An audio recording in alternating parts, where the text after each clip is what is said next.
Hey everyone, it's Sleepy Reader. I've got my weekly comic book haul, and I'm not sure what else I may end up talking about. But the first book I picked up was Superman, Black Dawn. I think, is this like part 4 or 5 of Black Dawn? Ooh, this art looks nice. Doug Monkey and Patrick Gleason doing pencils.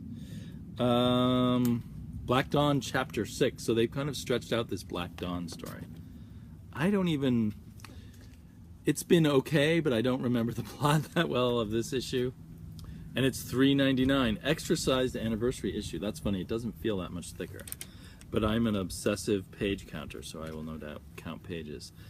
In the back, there's a sneak peek of Aquaman 25. They're really hoping people will jump on Aquaman with issue 25 with the new artist. Hopefully they do, because Aquaman has been great. Oh, I see a cow. Love it when Patrick Gleason draws a cow. Okay, so there's that. Superman. These are in no order whatsoever. Black Hammer, Return of Dean Ormston on the art chores, so I'm really psyched about that. Yep, Dave Stewart on colors. Royal City number 4. I've been really enjoying this, so I look forward to that. It's not a full cover spread, but it's anyway, lots of art. Ooh. Lobo Roadrunner. Is it Lobo versus Roadrunner? Really? He's hired by Coyote, is my understanding, to hunt down the Roadrunner. And the thing that has me really psyched is it's Kelly Jones art. I love Kelly Jones art, and I in fact like newer Kelly Jones art even more, as far as I can tell. Maybe the modern paper makes his heavy blacks and everything look better, and modern coloring, if the colors does a good job, the colors look good here. So I'm really psyched for that, even though I am not at all a Lobo fan, but I'm a huge Roadrunner and Coyote fan. Wonder Woman and the Tasmanian Devil. I'm less of a Tasmanian Devil fan, but the thought of Wonder Woman versus Tasmanian Devil, and the art here looks quite good. That seems a lot of fun. Somehow the Tasmanian Devil joke doesn't seem as funny as the Roadrunner. Roadrunner and Coyote, that is like the perfect Looney Tunes. Cartoon. Perfect slapstick comedy. Can't get better than that, in my opinion.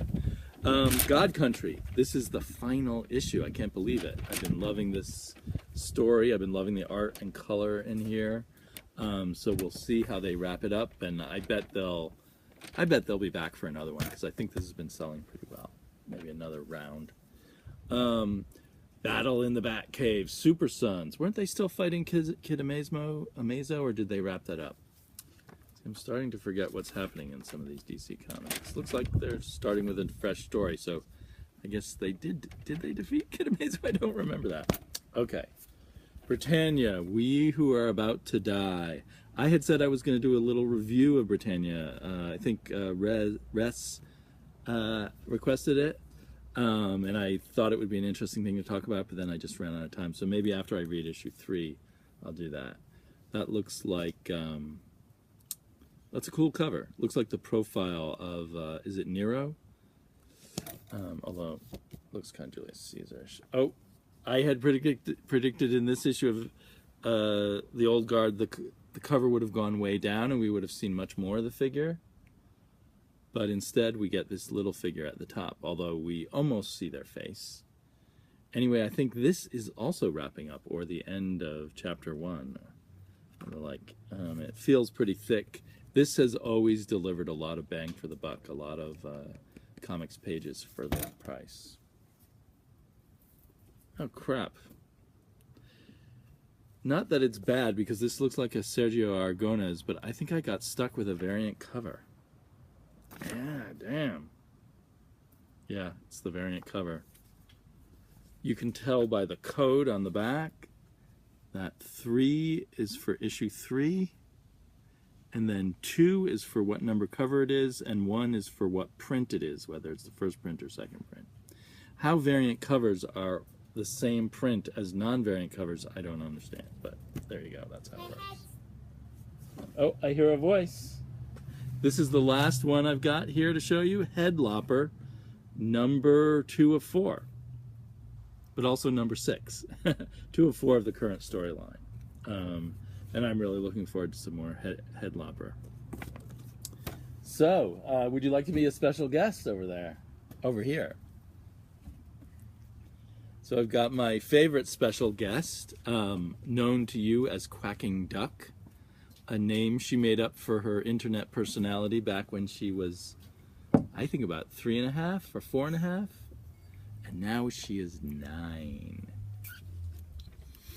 Time flies. So, would you like to show us some of what you've been reading lately? Wow, here's this comic book. I just discovered it, and it's called Kid Sherlock. Right. You discovered this completely on your own, right? We walked into a random comic book store and we were browsing. Yeah, called Comic Cave. Comic Cave. And I'll show you some of the insides. And, oh yeah, show us. And so she found this, and did it turn out to be a good comic? Yes, and Watson is the dog. Watson is the dog, and is that a girl or a boy who's the Sherlock Holmes character? It's a boy. A boy, okay. And there's going to be an event at another comic book store near us on this Saturday where the colorist of this comic will talk about coloring it and then give people pages to do their own coloring on. Do you think we might go to that? I'm kind of excited for it. So that's Saturday morning. Maybe we'll, if we do go, we'll tell you guys how it went.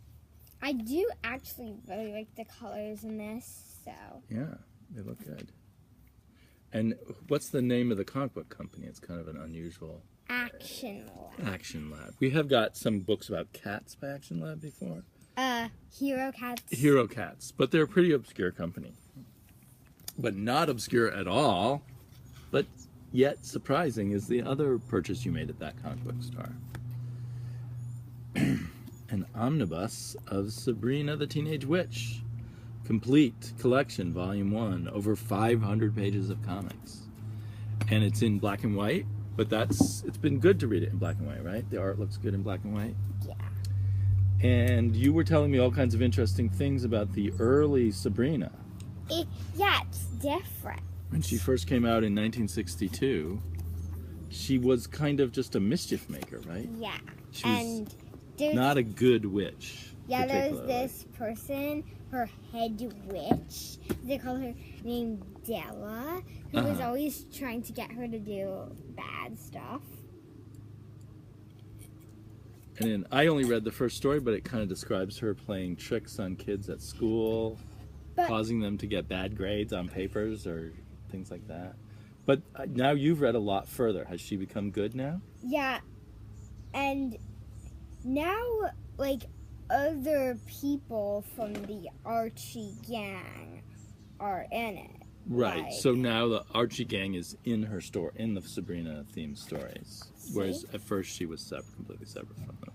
I know it might be hard to see because it's like in black and white. Yeah, I think they can see it pretty well if you hold it up. Because some people will watch this on their TV screens or their computer screens. Other people will watch it on their little phones and hardly see anything. Yeah. They won't see me stick my tongue out right now. Go back and watch it on a bigger screen if you missed that. Yeah.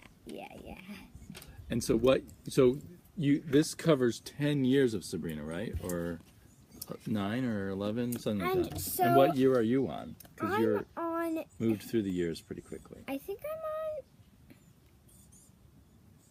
on 1970. 1970. So you've read from 62 to 70 already. And 70, and as you can see, 71, 70, 71, and 72 are like longer. They take the up the other whole years. second half of the book about? Yeah. Yeah. If you look here, if we show you like that, we can see her I'm like in marker. the middle of She's about 1970. halfway through and got to 1970 already. Yeah. I'm in the So middle. Sabrina's popularity picked up. Yeah. There's an introduction in it that talks about. It says that there was a TV show, an Archie TV show, that featured her in it. Right, a cartoon show, and Yeah. so long before the live-action TV show that most people know. So that must have caused her to appear in a lot more comics at that point. Has the art style changed at all from 1962 to 1970? It's pretty much the same. Pretty much the same. Though they did switch artists for a little while in the Uh-huh. mid-60s. I think it was 1968. Right. Okay, well, I guess that kind of covers what you've been reading lately. And we will be back with more videos soon, I'm sure. Maybe even some more here in our backyard. Right. It's gonna. The rest of the country's already been baking, but I think we're heading towards a heat wave this weekend. So we'll see if we can even bear to be in the backyard. Luckily, our new house has air conditioning. Okay, talk to you all later. Bye-bye.